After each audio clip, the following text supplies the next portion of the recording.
भगवान को तो फिर भी वन में जाना पड़ा, क्यों? तो पिताजी नु वचन हतुं, पिताजीए कीधुं एटले एनो मतलब के क्यांकथी हुकम थयो एटले भगवान ने वन में जावुं पड्युं ने।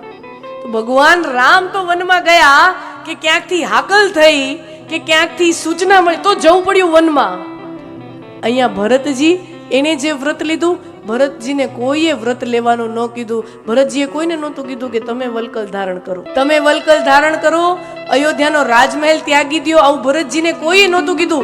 वलकल धारण करो, राजमहल ने छोड़ी द्यो अने बार नंदीग्राम में जईने वसो, आवुं भरतजीने कोई कहेवा वाळुं नहोतुं।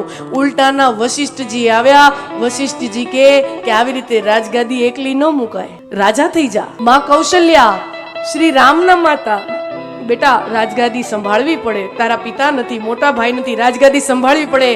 अरे राम जेवा भगवान राम, मोटा भाई राम ई एम कहे छे के भरत तारे राजगादी संभाळवी पड़शे, अने छतांय भरत कोईनुं मानता नथी अने बधुंय मूकी पोताना उपर व्रत लई अने कोई कहेवा वाळुं नथी, उल्टा रोकवा वाळा छे तो एने ओळंगीने भरतजी चाल्या जाय छे। कहेवानो अर्थ पोताना उपर जो कोई तमारा ऊपर